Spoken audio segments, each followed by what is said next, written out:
Okay, it's time to do a spoiler chat about the Magician's Trilogy. I asked a couple of other booktubers if they wanted to chat with me, but with this being such an old series, almost everybody, well, everybody that I talked to, it had been so long since they read it, they didn't feel ready. They didn't feel like they could do a spoiler chat, so you just get me today.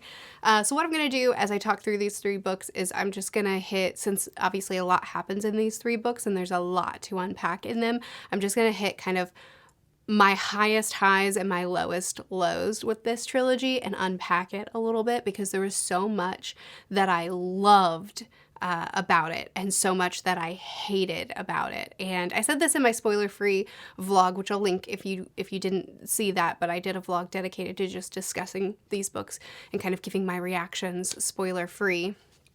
But I said in that one that I have very extreme reactions to the series. It invokes a lot of emotion from me. And it's not that the good erases the bad. There's stuff in the series that I genuinely really don't like. And the good doesn't just make that go away. But at the same time, the bad doesn't really make the good go away either. They just coexist for me. And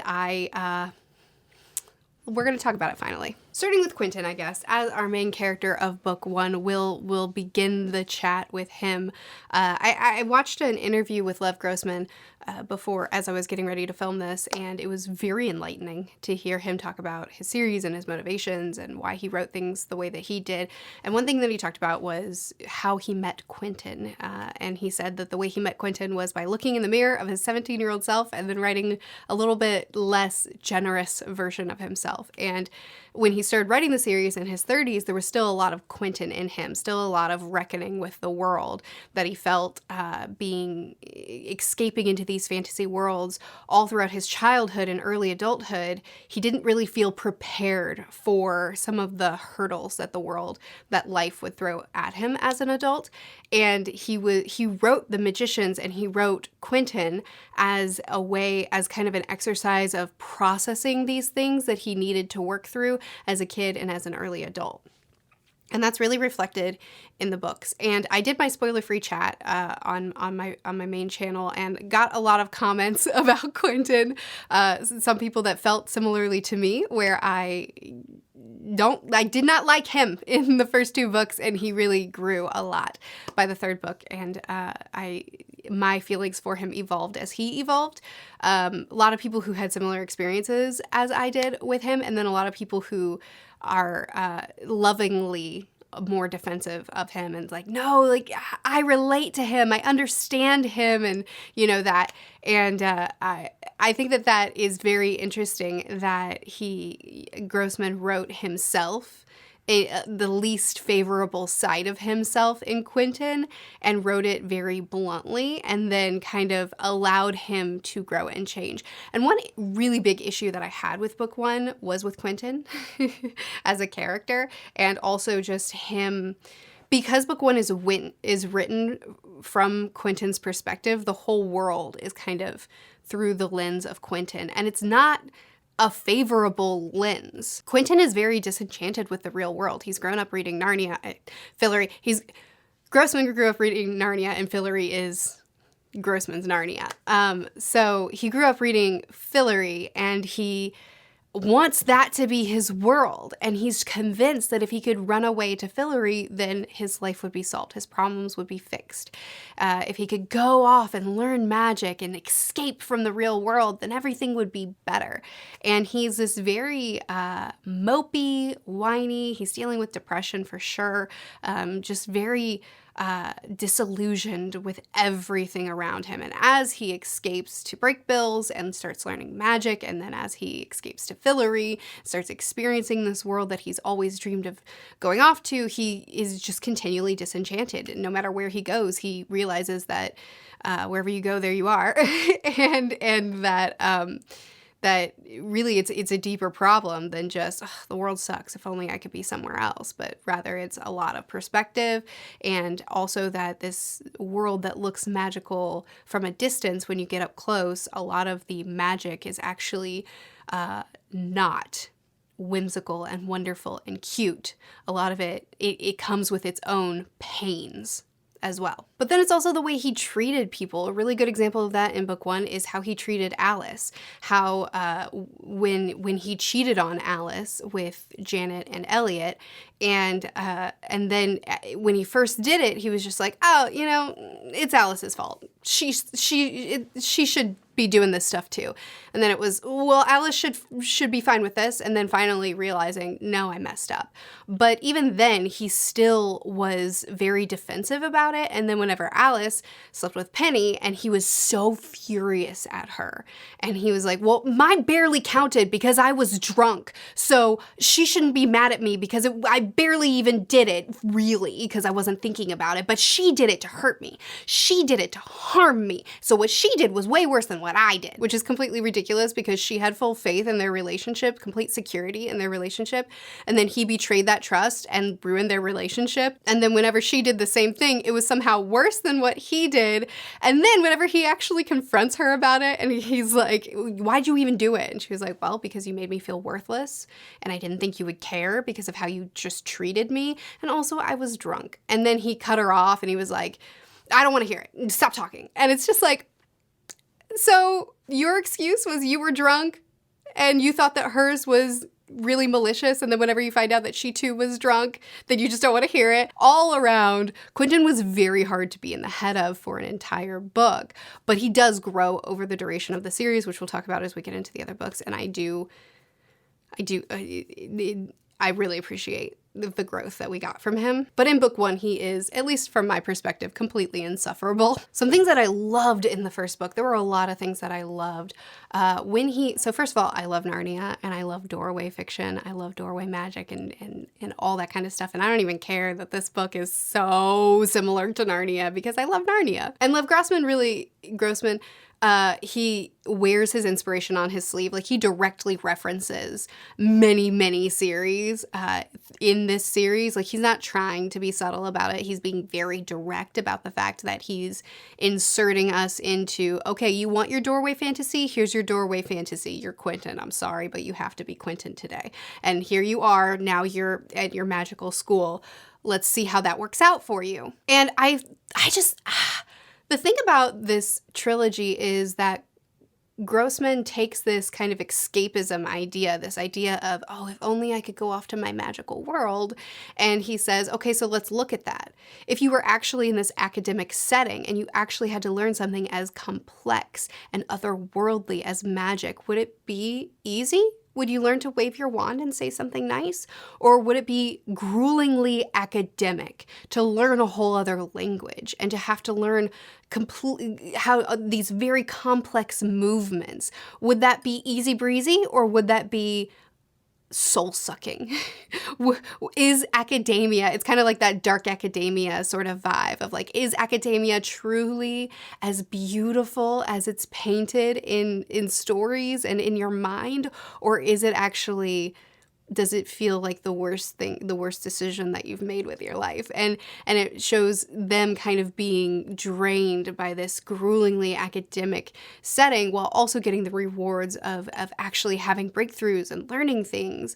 And I really like the kind of mystique that he puts on it all. I like the consequences that he shows of it all, like when the beast is released, but as well as it's a very soft magic where it's about, I remember in book 2, there was one point where we were at the anti-break bells and Julia does something and he notes, her fingers are so fluid, but mine are hard lines, and that's different from what I've learned. And I love those little insights into the intricacies of it, but at the same time, how kind of ungraspable it all is. I love the disciplines, and I wish we got a little bit more in that. We kind of dug into what it all looks like a little bit more, but I love the concept of it all. I love that Quentin didn't get a discipline because he's immature, essentially. And then in book 2, we find out that his discipline is repairing of minor objects. Oh, that was so funny. But I really liked that book 1 had this very melancholy tone of it. It was almost like the whole book had a gray hue over it, where Quentin was incredibly dissatisfied with basically every facet of life, and then he goes off to school and becomes incredibly dissatisfied with that as well. And it just has this very depressive feel, which was what Grossman was going for, and I personally ate it up. I also think that just throughout the entire trilogy, Grossman does an excellent job of, again, wearing it on his sleeve that he's directly referencing very popular series and directly making Fillory Narnia. He just can't use the word because of copyright. And then lulling us into this false sense of security where it's like, okay, we know this plot, right? We know the way things are going to go, and he would make things feel very familiar and then take a sharp left turn and do something very, very different, which made everything feel so familiar yet fresh, which I loved about this trilogy. When they had to do the task, which I don't remember what it's called because book 1 was the one that I actually had kind of a gap between books 1 and 2, and then books 2 and 3 I read back to back. I don't remember what it was called. Whenever they went to Mayakovsky, when they turned into freaking geese. I'm sorry, but I laughed my way through that scene. That was ridiculous. When they turned into geese, or swans, what did they turn into? They turned into geese, I'm pretty sure. When they turned into geese and flew to this Arctic land, and they were with Mayakovsky and under his training, and it kind of went from the academic learning to the physical, like the applicable learning, which is what Quentin continually throughout the whole trilogy struggles with. He can do the academic, but when it comes time to actually be creative and to put it into motion, that's where Alice thrives. And well, Alice kind of thrives in every setting, doesn't she? But that's where others may thrive, but Quentin just continually is underwhelming in.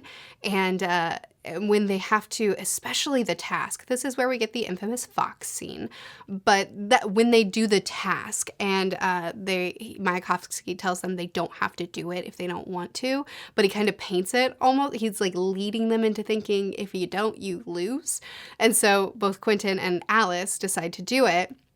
And they're stripped down and they have to survive the cold and all these spells that he has to put around him to try to figure out how he can make this work, how he could survive this. And the way Grossman wrote this, I love the tension that he writes, and I love the grueling, the way he writes something that's very grueling so well. And this scene where it felt like Quentin was literally dying getting through this task, and then he finally makes it through, and he's finally shoved through the portal and gets back to Brakebills, only to find out that it was totally unnecessary. You could have just chosen not to do it at all, and it wouldn't have made any difference at all. And he and Alice were the only ones that decided to do it, and I love that. I don't know, it was beautiful. There's so many things where it's just a subversion of what you expect to come from the efforts that are put forth.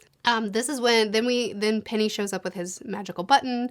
We learn about the Neitherlands, and this is essentially the hallway of doorways is the way I think of it. I mean, they go into the well, but you know what I mean. And I love this whole concept. I love the way that they got into Fillory, and I love the hiccups that came trying to get there, and then once they get there, trying to become the kings and queens of Fillory, this is our land now, we stake our claim kind of thing, and the different obstacles that they face to get through it. But that kind of brings me back into negatives, because while I loved Brakebills and I loved Fillory in concept, in execution, this was so rough for me, because I think that the pacing in book 1 was bonkers, where we would have just these long scenes describing something, and then we would just skip a year and a half.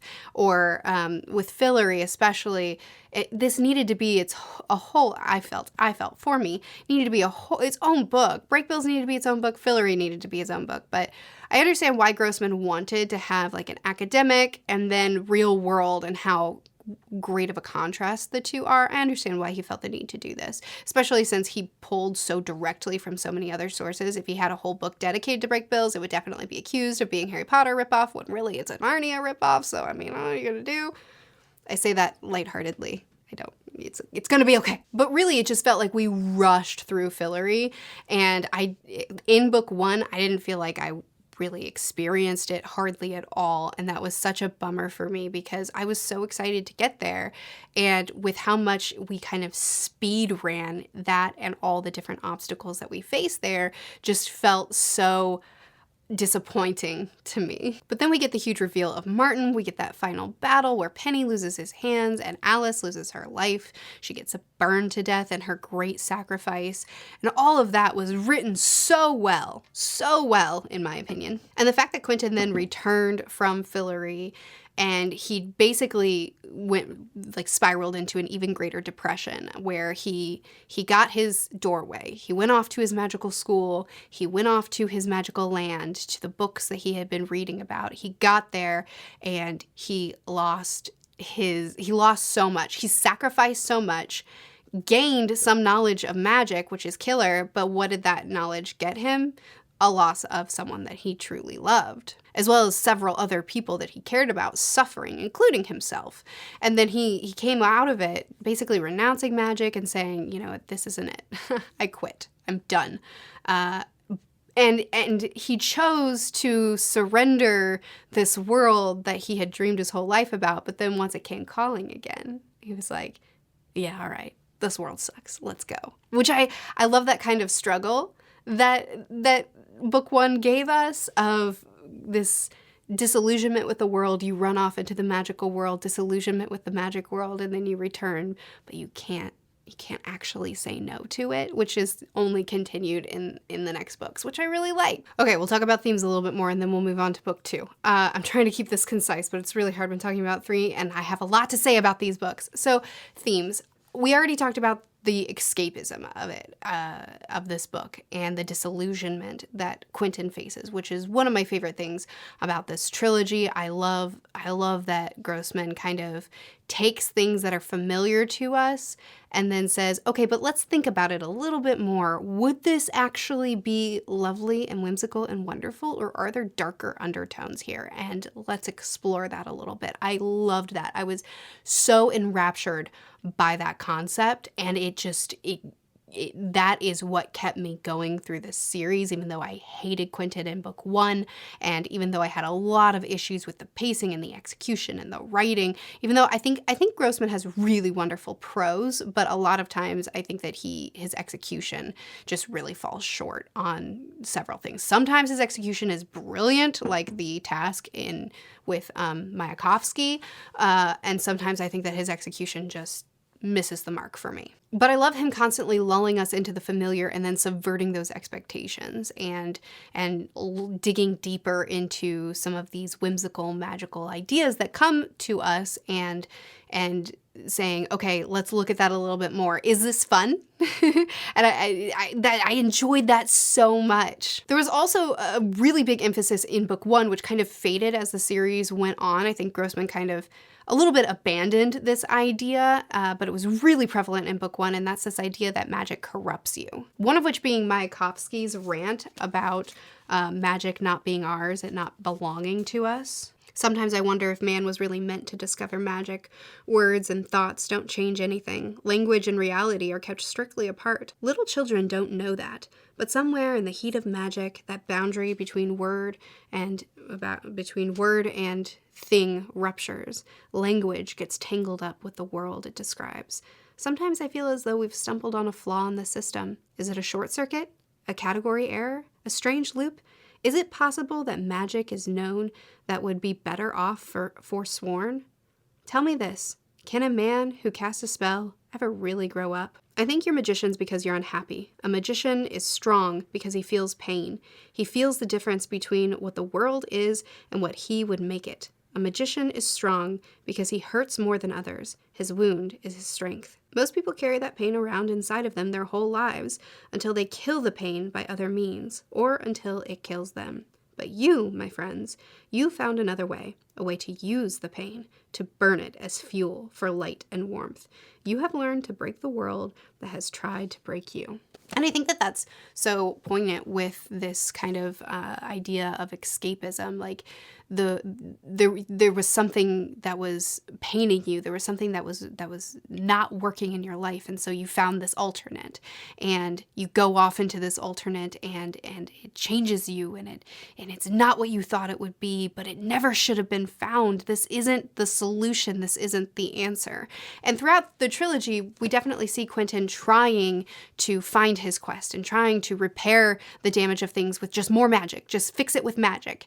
And that kind of continues, but I guess I just don't really feel like that continued to be as strong of an emphasis as the series went on, and it didn't feel like it was fulfilled by the end. You have the whole scene with Alice and her parents when they go and visit her at home, and they're kind of delusional. They're very strange people, and Quentin thinks, I think your parents actually have like mental health issues, and Alice is like, no, that's not it. They're magicians. They're career magicians, and that's what being a career magician makes you. And she's like obsessively telling him, don't let this be our future, because this is what magic does to you when you make this your life. There's a line that Mayakovsky says that like outright says that magic inhibits your moral development. So because of lines like this from Mayakovsky, where he's outright saying magic inhibits your moral development, I expected them to have to give up their magic in the end, but instead they make their own magical land and go to it. So I was kind of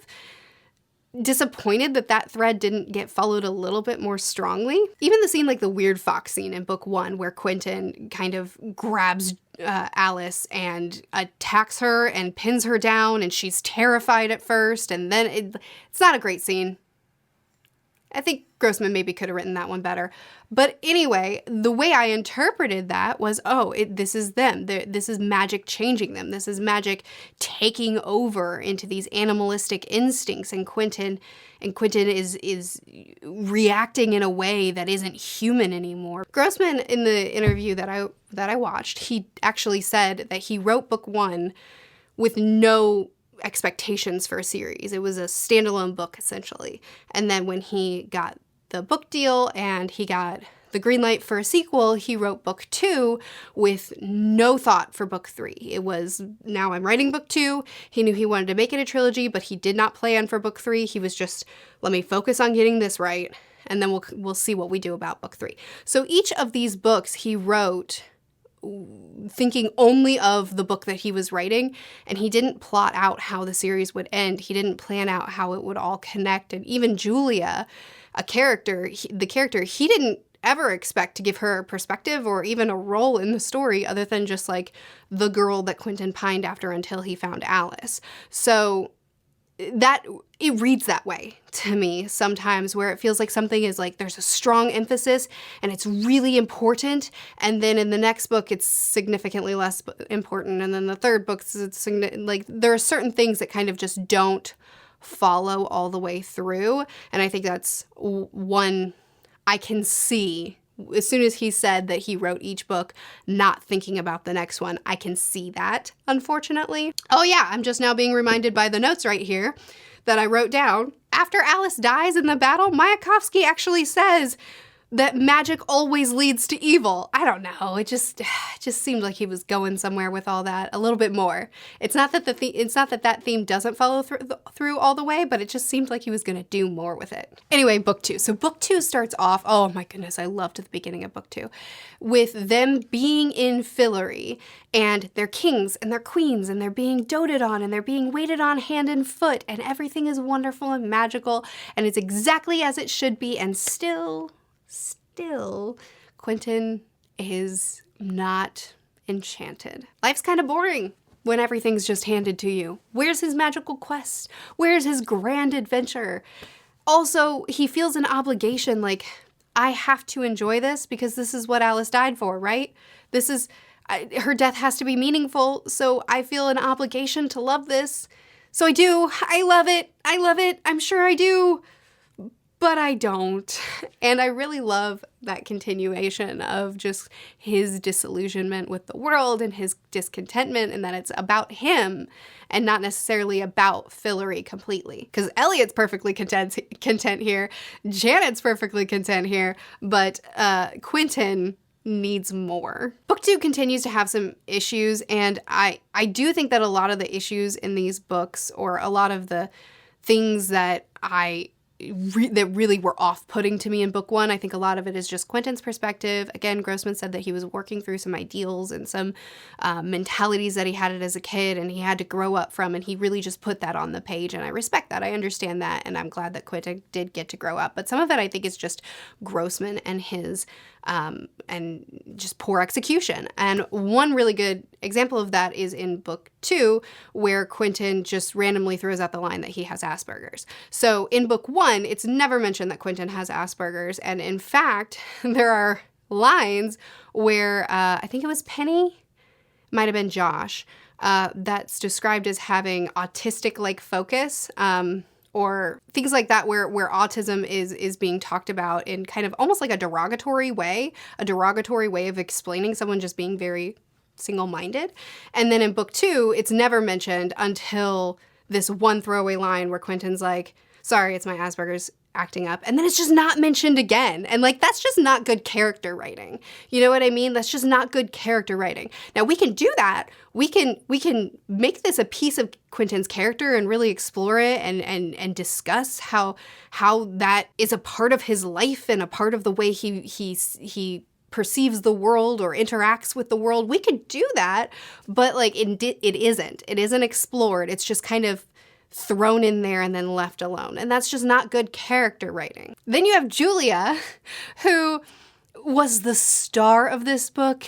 And I wish that and Grossman said in the interview, again, I keep referencing, that he didn't ever intend for Julia to be anything in this series. But he wishes that he had thought about her in book one more, so that he could have made her perspective a very intentional part of book one as well.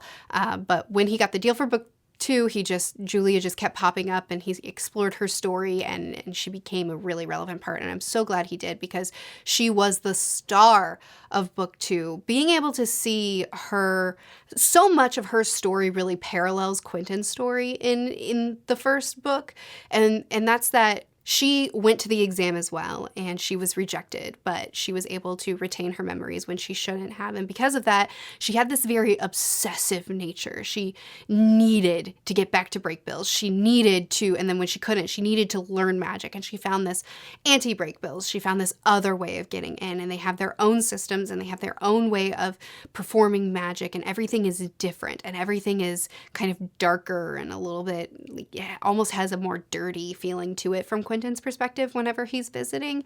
And I love seeing that Brakebills isn't the end all be all, that there's kind of like a back alley way of learning magic, and how determined Julia was before she got her doorway and before her exam paper was changed and she realized something was different, and how determined she was when she learned about magic and when she obsessively became the best and had all the stars tattooed down her back. She's so awesome. But I also really loved his exploration of mental health through Julia. It was her drive and determination, and how that almost stripped her of who she once was, that she became a shell of who she once was, that she was a shadow of who she once was. It was what she was willing to do and what she was willing to sacrifice to be able to learn more and to get further and to get closer to this thing. So I really love that Julia's perspective kind of not only shone a light on things. So we had in book one, we saw Quentin and Julia in that brief scene where she was desperate to get back to Brakebills and Quentin really didn't want to help her. And now in book two, we see it from her perspective and we see what led to that, and we get more understanding on that scene. But we also see how Quentin being selfish affected her, and she really calls him out on it. She actually calls Quentin out on a lot of stuff, and I love that about her, where she's like, you left me behind. Do you realize what that did to me? And then there's also a scene where she kind of leads him around the information of what she had to do to get this. And Quentin was very accusatory and judgmental. And he was like, did you sleep with the guy? Is that what you did? And it's like, okay, first of all, y'all aren't dating, so you have no right to judge her for that. But second of all, the fact that she just slapped him and was like, yeah, I did a lot that you never had to do. And I appreciate that she was just like, you don't know what I've been through. You left me here to figure this out myself, and I did what I had to do to get to where I am today. And I really love that strength of her, but also that call out. And then also there was something else he said, I don't remember, where he again was kind of acting like almost an ownership over her, even though they were not dating and he did not deserve that. And she called him out on it. And she was like, Quentin, the whole world doesn't want to sleep with you. That's not what this is about. And that was the first time that I became a little bit aware of the fact that Grossman was aware that he was writing Quentin the way he was, that he was writing him in this very unlikable way. Again, I know that that's kind of, that bothers some people for me to say, because some people do relate to him very much. But, you know, his flaws, Grossman was very aware of Quentin's flaws. And Julia calls them out on page. And then, of course, by book 3, we really see him growing out of a lot of those things and becoming a better person. And I really just love that about him. I love that kind of arc that we got to see, as well as Julia calling that out. Now, the fact that Grossman originally wrote book 1 without any of that in mind, I do wish he had put more of that in book 1. I think that would make book 1 more palatable. And I also think that for a lot of readers who don't relate to Quentin, and I also think that it would just be a stronger story to not always be in Quentin's head in book 1. But even how Julia's story ties into everything, with how she was a piece of calling on the gods and the consequences that came with that on the entire world, and how that all tied in together. It was just very, very satisfying.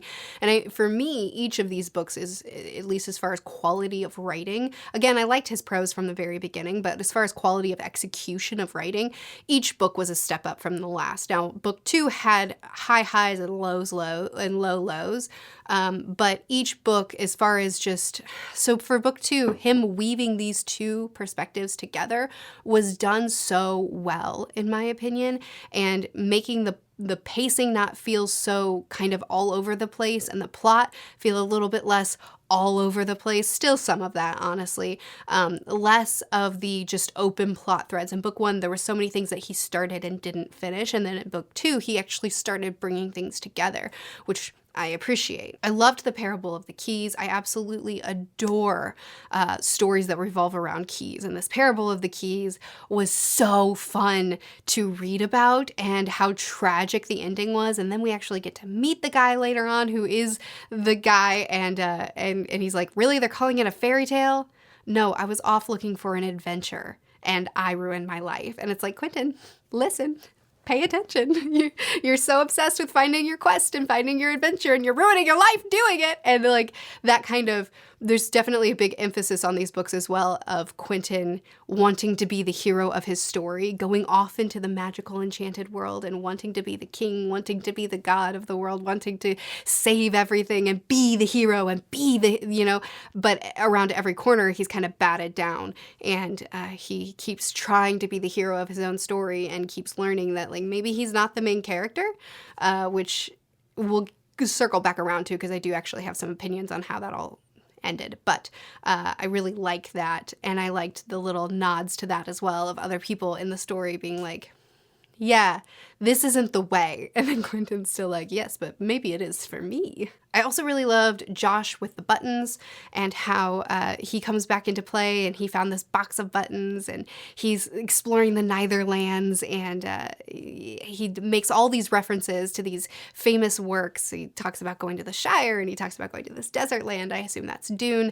And he talks about all these different, he even mentions Discworld. He talks about all these different places that he goes, and how he too, in each location, everywhere he goes, he becomes disillusioned and he becomes disenchanted, and he kind of gets numb to it all the exploration, all the other places, and it kind of makes this fantasy world and this fantasy doorway system feel normal and boring after you've explored too far, which again just kind of ties back into those themes of this magical, mystical world, but you get there and it's not as wonderful as you imagined, or it's not as everything as you thought it would be. Elliot comes to his own in this story, in book 2, where he really embraces his role as king. He really takes ownership of Fillory and falls in love with the land, and he loves it so much.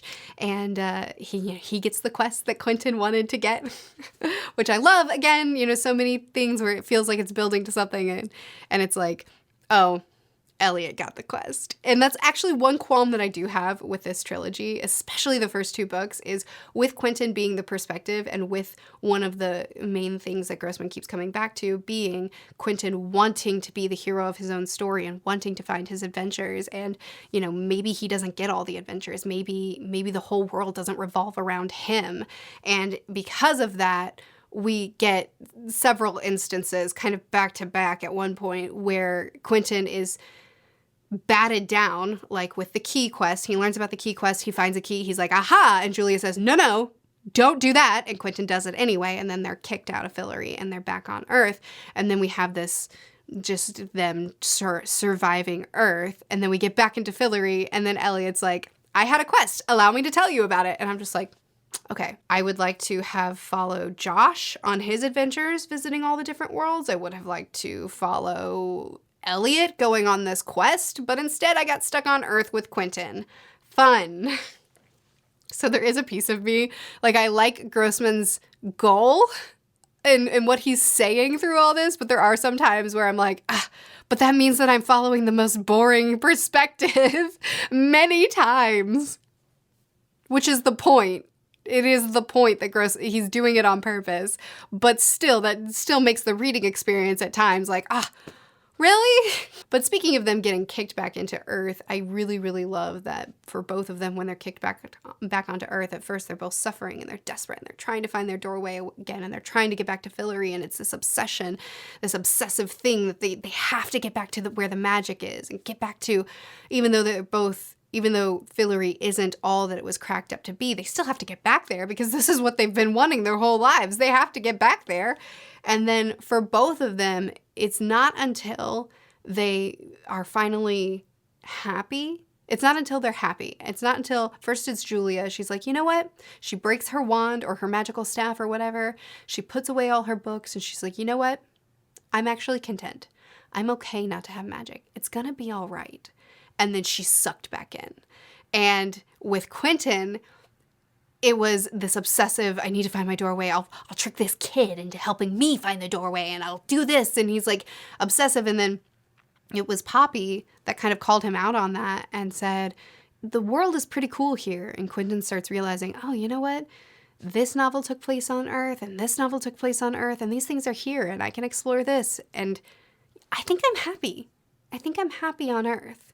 And then the magic pulls him back in. So it's kind of this amazing horror concept of magic won't solve your problems. And actually, the deeper you get into magic, the more problems may come up and the more suffering you may incur. And this world is not all that you thought it would be, but also it won't let you go.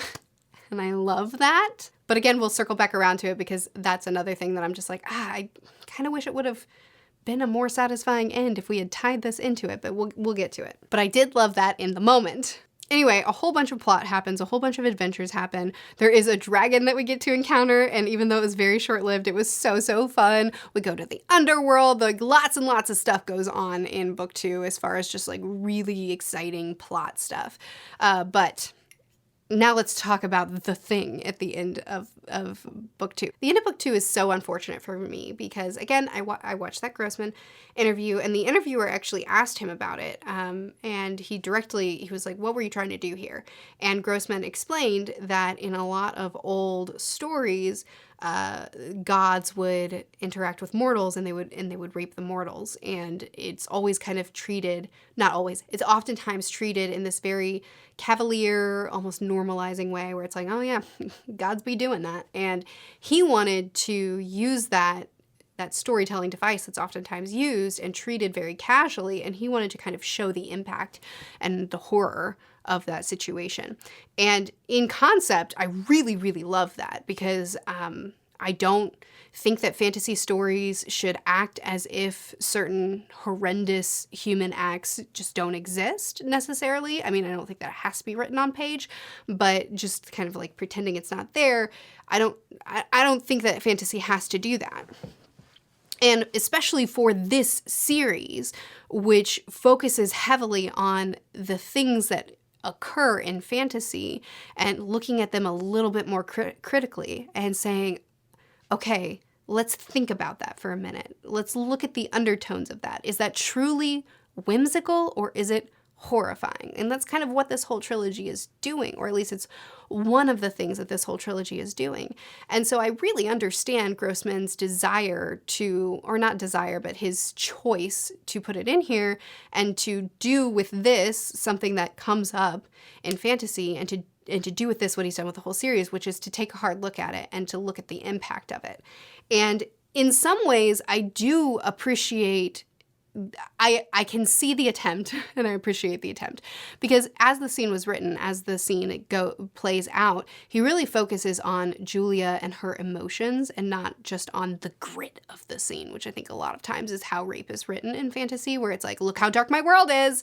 And Grossman really didn't write it that way. He wrote it as the impact on Julia and how something was being taken from her and how this is something that will forever affect her. And I think it was Poppy that was also in the background just weeping through the whole thing. And it focused on the emotions of it, and it focused on the pain of it, and not on the act or on like, see, bad things happen here. Grimdark, which I think a lot of times that's how these things play out. So I really appreciate the attempt there.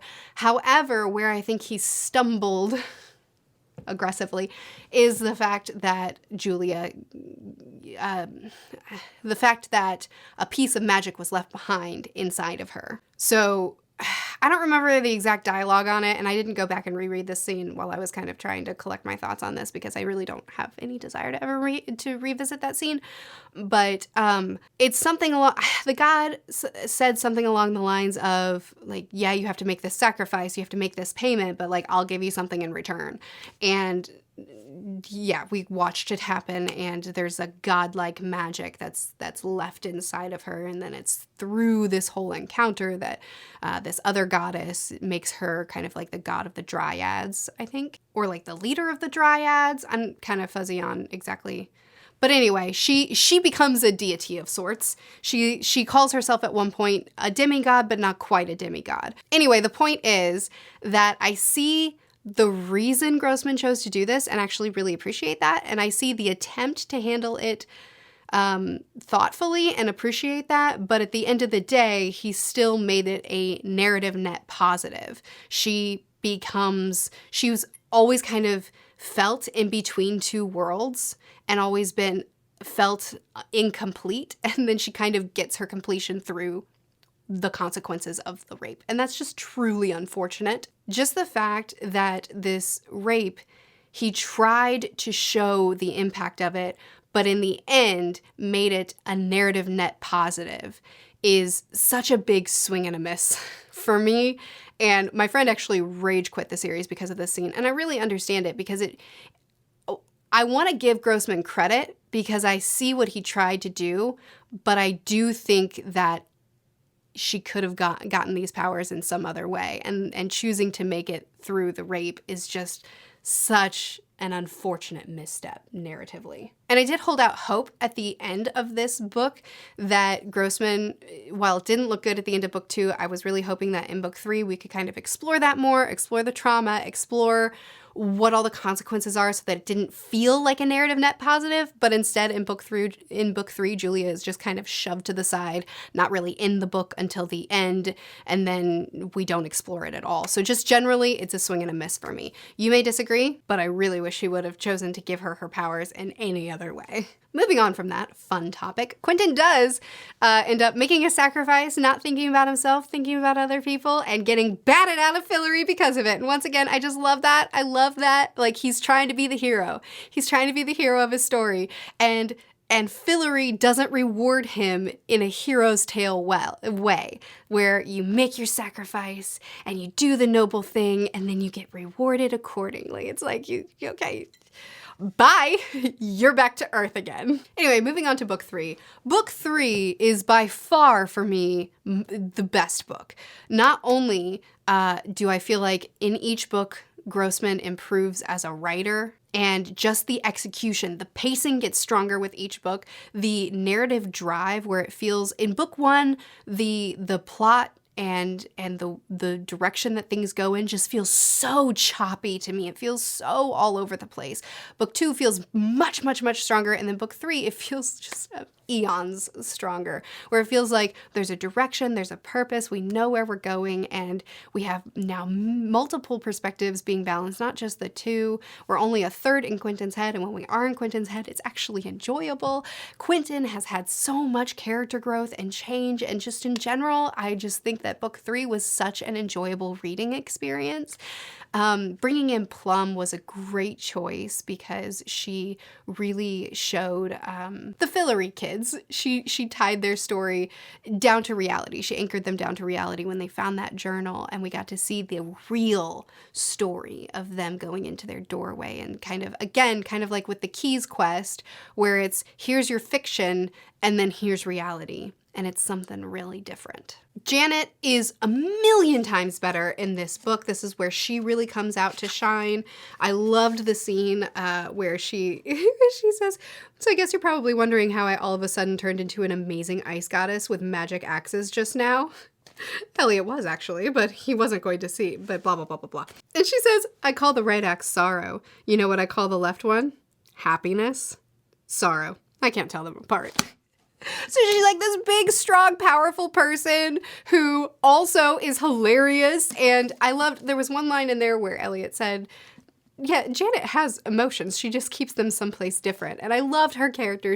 Oh my goodness, she stole this book for me as far as just personality. She was amazing. Elliot really got a lot of his development in book 2, but in book 3 too, he was incredible. He was really trying to save Fillory, because Fillory is dying. The magic is dying. He's like they're gonna have to evacuate eventually, and he is just so determined to find a solution and to save it. And I really thought that book 3 was building to Elliot sacrificing himself. I'm disappointed that Elliot didn't play a stronger role in the saving of Fillory, because it really felt like that's what it was building to, but we'll get to that. So we go on this whole heist weird plot line that gets us to the journal, the journal of the original travelers to Brakebill, or at least the ones that Fillory was written about. And again, I love that that this, what you know is not the true story, or at least not the full one.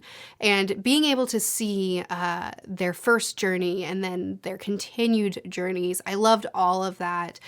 Getting certain things kind of explained, like the box of buttons was explained in this journal entry, but also we see Martin and his obsessive nature, which really parallels a lot of what we've seen, especially in Julia's story. How Fillory was at first this enchanted place that they got to run away to, but then very quickly it kind of ruined their family. It kind of destroyed their relationships and destroyed them, and some of them went off and pretended that Fillory never existed. Some of them just grew up and moved on, and then there was Martin, who really never could separate himself from it, and he was always pursuing it and always trying to get back there, even though Fillory was done with him. And, it's so... I really think that Martin's story, which is so similar to Julia's, was handled so much better than Julia's was in book 2, where Martin too he's been drawn into this world. He's obsessed with the world. He has this need to get into it. It becomes his life's obsession, and then he gets there and he encounters some form of sexual assault or some form of that nature as well in it. And there was that line, I wonder if I can find it quickly. There was that line where he talked about how he wanted to go visit the person that was doing this to Martin Plover, Mr. Plover. He wanted to visit Mr. Plover, and Martin would keep him from him. And at first he thought that Martin was just being selfish, but in fact Martin was protecting him from having to experience what Martin has experienced. So it was going into Fillory that destroyed their relationships and that kind of stole Martin's innocence. And then it was because of this stealing of innocence that Martin was then ultimately rejected by Fillory because he had grown up. And that's so devastating, that's so sad, but it deals with how much that affected Martin and how much that kind of drove him mad and the long form consequences of this sort of thing, as well as it explores the brother, the one who's writing the journal, and how much guilt he feels about leaving Martin behind and about not saving him and not being enough for him. No, it was that Fillory was cruel. As cruel in its way as the real world was, there was no difference, though we all pretend there was. There was nothing fair about Fillory, just as there was nothing fair about people's fathers going to war, their mothers going mad, and the way we, among all animals, were cursed with a longing for something better, somewhere that never existed and never would. Fillory no better than our world. It was just prettier. Oh, I love that quote. I love that line. I love this whole section. This whole journal entry was, for me, maybe the best part of the whole trilogy, honestly. I keep mentioning that Quentyn changes and is so much better in this book, and there's some really amazing scenes with Quentyn where he kind of just faces what he's done and how he's acted. Actually, before I get into that, I really need to mention him and Plum trying to create this other land because that's relevant, because he creates this other land, but it goes wrong, and instead, again, it's this mirror land sort of thing, and it's kind of Break Bills, but in reverse. And Alis is in there, and she's kind of rampaging, and he's at first he's trying to kind of dodge her. He's trying to, as Plum says, he's playing with her, which is not true, but he's not willing to actually face her. And finally, he confronts her, and he does turn her mortal again. And when she turns mortal again, she is just furious. She's furious about what she's had to suffer. She's furious about the pain that she's had to endure. She's furious at Quentyn, at Elliot, at all of them, and she's letting it all out. And I really loved this, because if we're going to bring Alis back, then we have to confront the pain that she's endured, and we have to confront the consequences of everything that's happened to lead her to this moment. And I think that Grossman did such a good job at that. And this is what needed to happen in order to work for the story, because the story is taking things that are familiar and showing the gravity of them underneath the fluff that's oftentimes there. And I love the fluff. I love your typical standard fantasy story, but I also love this. And it needed to show the grit, and it needed to have Alis be traumatized, be harmed, and be responding this way. It was perfect. I'll come back to that. Quentyn, when he's talking to Plum, and Plum asks him, okay, so if you get Alis back, are you going to get back together with her because she's the love of your life? And Quentyn says, I don't know. I've changed a lot. I'm a very different person. I'm sure she's changed a lot too. And frankly, we were not in a good place when we separated this last time. I cheated on her, and then I don't think he said she cheated on him. I think he said then she slept with someone else too. But anyway, and I was acting badly. And he actually owns up to a lot of his bad behaviors in previous books, which I love. I love to see that from him. I love to see him actually growing and changing. He's treating people differently. He's responding to things differently. He's taking ownership for his actions. I fully expected him to grow in these 3 books. He had to have some sort of character arc, but I didn't expect it to be this good of an arc. I just kind of expected to appreciate that he's come so far, but not actually. Man, I liked him by the end of book 3. I actually liked him. Anyway, so Alis comes back, and she is rampaging and angry and all the things, and I love the way Grossman wrote that, but I do not love the way he wrote the conclusion to that. So let's talk about that. Quentin brings Alice bacon and she smells it, and that invokes, so Alice is so angry and she's so mad about being turned mortal, and she's so mad about Quentin getting to live on while she was living in isolation, and she's so mad about the suffering she's had to endure, and she's so mad about everything. And she lashes out onto them, and then she kind of isolates herself further, and she won't feed herself, and she won't take care of herself, and she wants to punish this body that she's now forced to be in. And Quentin tries to meet her immediate needs with food that he knows that she loves, and that forces her to start eating and to start nourishing herself and to start meeting her needs, kind of awakens what she's been trying to repress, which is her humanity and her feelings. And that just elevates to where then she grabs him and she's like, we're having sex now. And at first, Quentin tells her no, and then after just like 1 second of resistance, he's like, okay, yes. And I really didn't like this, not because Alice did this, because it makes sense to me that she was trying to repress her humanity, and then when one thing was unlocked, the floodgates came, and then she was like, okay, let me experience all the good things about humanity. Let me just have all of the pleasures, all of the things. All that made sense. I didn't love the writing of the scene. This is more of a nitpick. I didn't love the writing of the scene, one, because I thought it was so cheesy. I'm not going to find it, I'll just paraphrase it. When she's grabbing him and, you know, initiating everything, and she's crying. I don't know if tears are running down her face, but she's very clearly in duress. Like, she's upset, and and then as they start, like as they're building up to the moment, she actually like starts breaking down, and she's like, it hurts so bad. It hurt so much dying. Like, she's clearly in duress. She's clearly not mentally okay in this moment. And Quentin's response, rather than taking a step back and saying, you know what, my first instinct was right. This is not the time for this. We should stop. Let me just hold you and listen to you, which I would argue is what she needed in that moment. Instead, he goes, I know, but this is about to feel so good. And it's like, oh my goodness, the cheese. But the real problem for me is just the fact that this essentially fixed her. Like, oh, it's so frustrating, because I loved the way Grossman explored her pain and explored her agony and explored her PTSD, and how she punished herself and punished everyone around her and was just unconsolable. And I loved that it was a meeting of her physical needs that finally unlocked her accepting her humanity and coming out of it again. But then after that moment, she's kind of Alice again, and we're kind of done with that plot line. And that's so unfortunate, because, you know, bacon and sex.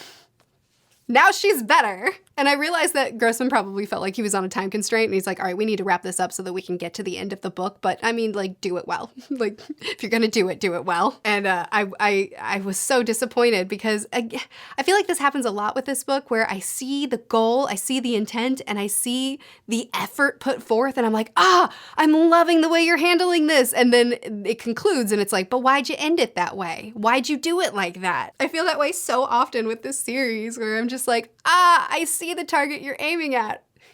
Why didn't you hit it? It's just like, we could have gotten there. The conclusion to this novel was so fun. Quentin being turned into a dragon, and, you know, fighting the gods, and one of the gods, he couldn't kill himself, even though he knew what needed to happen. He couldn't do it. And so then Quentin and him repairing Fillory and kind of saving Fillory, and then realizing, you know what, I've outgrown this. This isn't my home anymore. And I thought that as far as just the writing of it, it was so fun to read.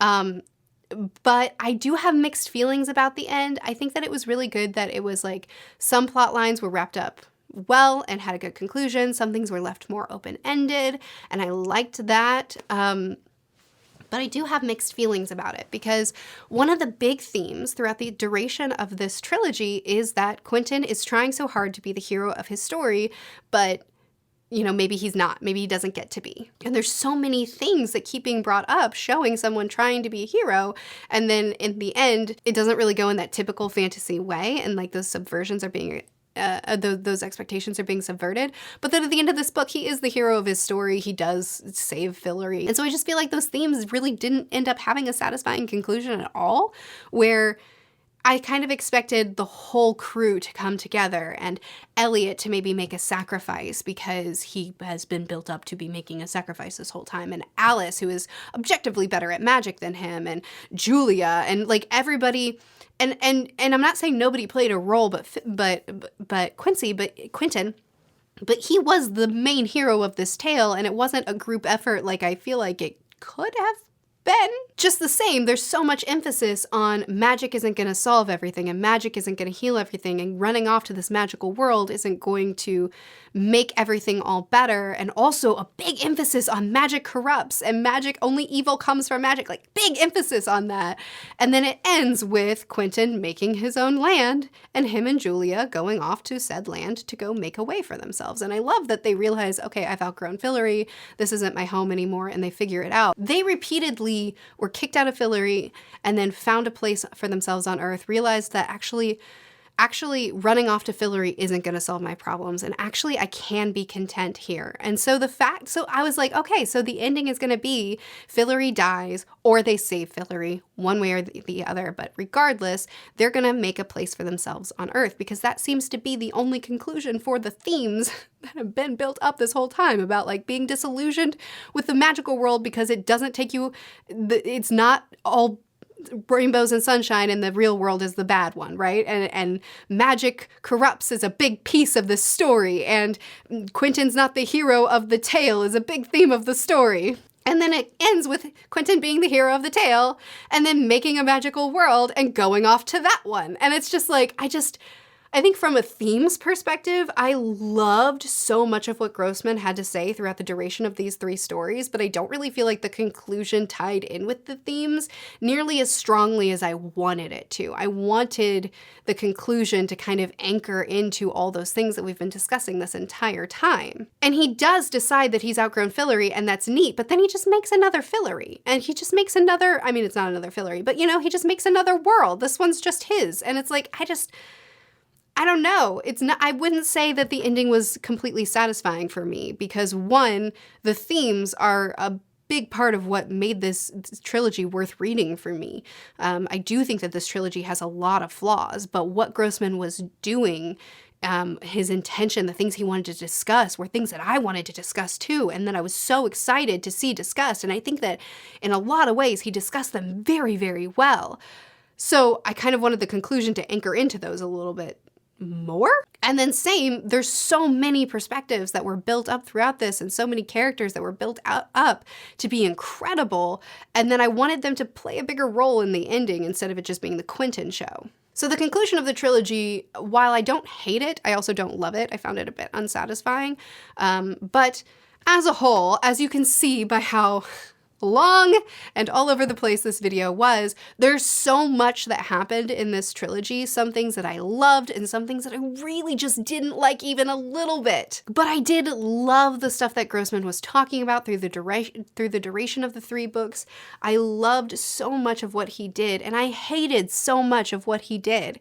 And this is a trilogy that has just brought out so many feelings from me, so much feeling, and I was so addicted to it. Like, no matter how mad these books made me with certain scenes that came up, I still had to keep going. And even now, I finished the trilogy and I feel not satisfied with the ending, and yet I want to watch the show because there's something about this world that keeps drawing me back in, even though I think execution-wise, it could have been much, much stronger. I really think that for me, this trilogy, and you may disagree with me because there are a lot of people that have very polarizing opinions. There are people that are like, this is my favorite series, I wouldn't change a thing.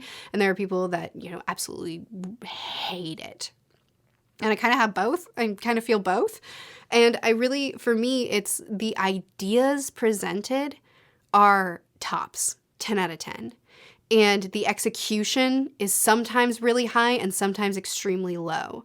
So it's like, it just kind of puts me all over the place with how I feel about the story and about certain scenes or certain characters and how they were portrayed and how they were handled. I just feel all the things. And I loved reading this series, even though I raged many times while reading it. I loved it so much. One thing I will say before I quit, because I've been talking for too long, one thing I will say before I quit is that I appreciate y'all, because I put up that spoiler-free vlog and I had many feelings and many emotions throughout it. And some of you felt like I reflected your experience reading through the trilogy exactly, with the highs and the lows. And some of you, this is one of your favorite series, you relate to Quentin, even some of the scenes that I take issue with, you're like, but I don't take issue with it, and here's my perspective. And I just gotta say, I appreciate y'all because I enjoy conversations, that's why I made the channel, about books, and I appreciate getting other perspectives. Like, I have opinions about the story and about execution and about all the things, but I also, like, other people are going to have a different experience and are going to have different reactions to things. And I loved reading through comments of people that either had mirrored images or mirrored experiences with me, or super different experiences, and being able to have people just chat about it. I guess what I'm trying to say is, on the internet, it's easy to be the kind of person that's not fun to talk to. And I appreciate that y'all are fun to talk to, that we can discuss different perspectives and everything, and it's a fun way to engage. So feel free to give me your different perspectives. Feel free to give me your however you felt about this trilogy. I didn't talk about every single element of it. I talked about kind of my highs and my lows. There were many. But overall, I loved the experience of reading through this trilogy, and I felt many, many things throughout it. I would love to continue chatting with me, so please do chat with me more in the comments. I post videos every Tuesday and Thursday on this channel, Mondays and Fridays on the main channel. I'll see you again soon. Bye.